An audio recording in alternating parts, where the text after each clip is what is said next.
கருப்பு தான் எனக்கு பிடிச்ச கலர். அவர் முதல்ல பேர் வாங்கின பாட்டு. பொதுவாக கருப்பாக இருக்கிறவங்க தான் அப்படி எழுதி தங்களை உயர்த்திக்குவாங்க. அப்போ விஜய் எந்த கலர்னு அப்போ எனக்கு தெரியாது. அப்புறம் பார்த்தா ஆள் சிவப்பாக இருக்கிறார். அப்புறம் எனக்கு சந்தேகம் வந்தது, வேறு ஏதாவது விவகாரமாக இருக்குமோ, கருப்பு தான் எனக்கு பிடிச்ச கலருங்கிறாரு அப்படின்னு பார்த்தா அவங்களுடைய வீட்டுக்கார அம்மா. அப்புறம் பார்த்தேன் அந்த அம்மாவும் சிவப்பாக தான் இருக்குது. அது என்ன விவகாரம்னு இன்னைக்கு வரைக்கும் எனக்கு புரியலை. ஆனால் ஏதோ ஒன்று இருக்கு. திரைப்படத்தில் எழுதின வரி நல்லா எழுதியிருக்காரு. கோட்டு போட்ட மாப்பிள்ளைக்கு ரேட்டு கொஞ்சம் ஜாஸ்தி என்றால் இதுக்கு பேர் என்ன? ஆண் விபச்சாரம்.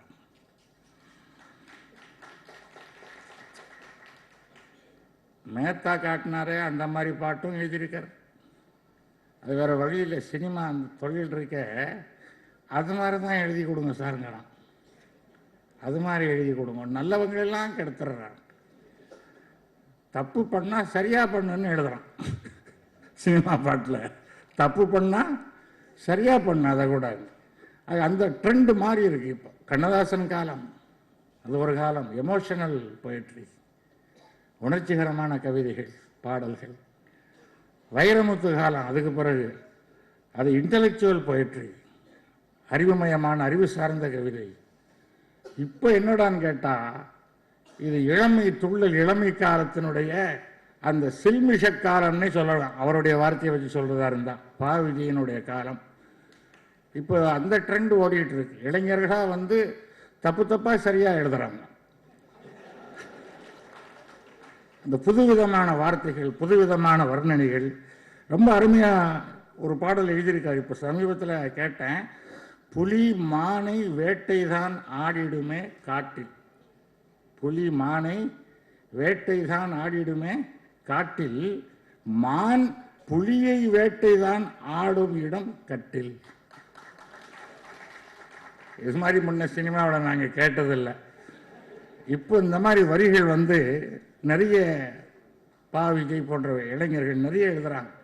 ஆனால் அதே நேரத்தில் மிக உயர்ந்த காவிய வர்ணனைகள் அவருடைய இந்த புத்தகங்களில் பார்த்து நான் வியந்தேன். 10 புத்தகம், ரொம்ப கடினமான வேலைங்க. நான்லாம் 10 மாதம் கழித்து ஒரு பிள்ளை, 10 வருஷம் கழித்து ஒரு புஸ்தகம் எழுதுகிற ஆட்கள் இருக்கிறாங்க. இவர் 10 புஸ்தகத்தை இவ்வளவு விரைவாக கொடுக்குறாருன்னா ஆச்சரியம். அவ்வளோ விஷயம் உள்ளே இருக்குன்னு அர்த்தம். தர்றாரு நிறைய. அதில் கற்பனைகள் சில விஷயங்கள் பார்த்தீங்கன்னா வியப்பாக இருக்குது. வானத்தை பார்க்குறார். அந்த வானம் முழுவதுமே அந்த சிலப்பதிகார காலத்தில் கண்ணகி பாண்டிய மன்னன் முன் வழக்காடி வென்றாளே, அதுக்கு பிறகு மதுரையை எரித்தாளே, இவ்வளவும் அவருக்கு நினைவுக்கு வருகிறது சிலப்பதிகாரம் படித்திருப்பதனால. இந்த அப்படியே அந்த வானத்து காட்சியை வர்ணிக்கிறார். ஒரு 2 அடுக்கு ஆகாயம் என்ற நூலில் உள்ள கவிதை அது. என்ன சொல்றார்? வானமே கண்ணகி, சாயங்காலமே கோவலன். ரொம்ப பிடிச்சிருந்தது. ஏன்னா அந்த சாயங்காலம் இரத்த நிறத்தில் இருக்கு இல்லையா, அந்த ரத்தத்தில் வெட்டுப்பட்டு கிடக்கிற கோவலன்னு சாயங்காலமே கோவலன் நீ சொல்லுகிற அந்த கற்பனை ரொம்ப அற்புதமானது. நான் சாதாரணமாக பாராட்டிட மாட்டேன், நல்லா இருந்தால் பாராட்டுவேன். விஜய், இந்த ஒரு வரி உங்களை ரொம்ப உயர்த்தும். சாயங்காலமே கோவலன், இரவே பாண்டியன். அது அப்புறமா விண்மீன்களே சிலம்பின் பரல்கள். அற்புதமாக அடித்ததில் பரல்கள் தெரிச்சிருக்கு. விண்மீன்களே சிலம்பின் பரல்கள், அதிகாலை சூரியனே நெருப்பு. கண்ணகி நெருப்பு வைக்கிறா. அதிகாலை சூரியனே நெருப்பு, வைகரையே மதுரை மாநகர். முழு சிலப்பதிகார காப்பியத்தை இந்த 4 வரிகளில் கொண்டாந்துருக்கிறார். நான் 2 வரியில் எழுதினேன் சிலப்பதிகாரத்தை. அது தமிழ்நாட்டில் ஒரு பழமொழி மாதிரி பரவி இருக்கு, நீங்களும் கேள்விப்பட்டிருப்பீங்க. 2 வரியில் சிலப்பதிகாரம். பால் நகையாள் வெண்முத்து பல் நகையாள் கண்ணகி தன் கால் நகையால் வாய் நகை போய் கழுத்து நகை இழந்த கதை. தம்பி, அதற்கு அடுத்து இந்த 4 வரியில் முழு சிலப்பதிகாரத்தையும் கொண்டு வந்திருக்கிறேன். ஒரு மூத்த கவிஞன் மனமு வந்து உன்னை பாராட்டுகிறேன். நீ ஜெயிப்பாய், அவசியம், உன்னை யாரும் தடுக்க முடியாது, நீ ஜெயிப்பாய். இன்னொரு கற்பனை, செடி பூக்களை ஏன் உதிர்க்கிறது தெரியுமான்னு ஒரு கேள்வி எழுப்புகிறார். செடி பூக்களை ஏன் உதிர்க்கிறது தெரியுமா? செடி பேருந்து, நாட்கள் பயணம். பிலாசபியெல்லாம் இந்த வயசுலேயே வந்திருக்கு, ரொம்ப அடிபட்டால் தான் வரும்.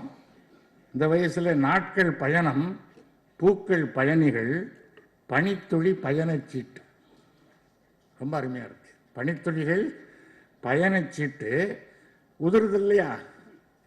காற்று நடத்துனர் இறக்கிறான், பூவை கீழே இறக்கி விட்டுறான்.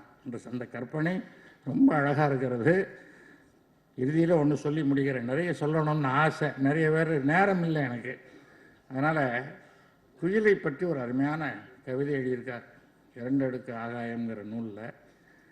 குயிலே, எந்த இயக்குநர்களுக்காகவும் நீ இசை குழந்தையை வெட்டி பிள்ளைக்கறி சமைக்க மாட்டேன். ரொம்ப நொந்து போயிருக்காருன்னு தெரியுது. கவிஞர்கள் இதுக்காகத்தான் நான் அந்த திசைக்கே போகல. என்னால் வெட்ட முடியாது, எதுக்காகவும் வெட்ட முடியாது. அவங்கள வேணா வெட்ட வேண்டியது தவிர என் குழந்தைய நான் வெட்டுறேன். நொந்து போய் சொல்றார் குயிலை பார்த்து, எந்த இயக்குநர்களுக்காகவும் நீ இசை குழந்தையை வெட்டி பிள்ளைக்கறி சமைக்க மாட்டாய். நீ இசை ராஜன், பேனாவால் பெண்களுக்கு மார்பு அளவெடுத்து பல்லவி எழுதுகிற பாடலாசிரியரின் புகழ்ச்சி உனக்கு தேவைப்படாது. அழுதுகிட்டே எழுதியிருக்கான்னு நினைக்கிறேன். என்ன எழுதுறார்? நீ இசைராஜன், பேனாவால் பெண்களுக்கு மார்பு அளவெடுத்து பல்லவி எழுதுகிற பாடலாசிரியரின் புகழ்ச்சி உனக்கு தேவைப்படாது. சொல்லிட்டு கடைசியில் சொல்றார், குயிலே, எனக்கும் உன்னை போல் சுதந்திரமாய் சூட்சுமம் அற்றவனாய். அந்த தொழிலுக்கு என்ன வேணுங்கிறது சொல்றார் பாருங்க. குயிலே, எனக்கும் உன்னை போல் சுதந்திரமாய் சூட்சுமமற்றவனாய் பொருளாதார நிர்பந்தம் அற்றவனாய். விஷயம் வெளியே, பூனை வெளியே வந்துருச்சு.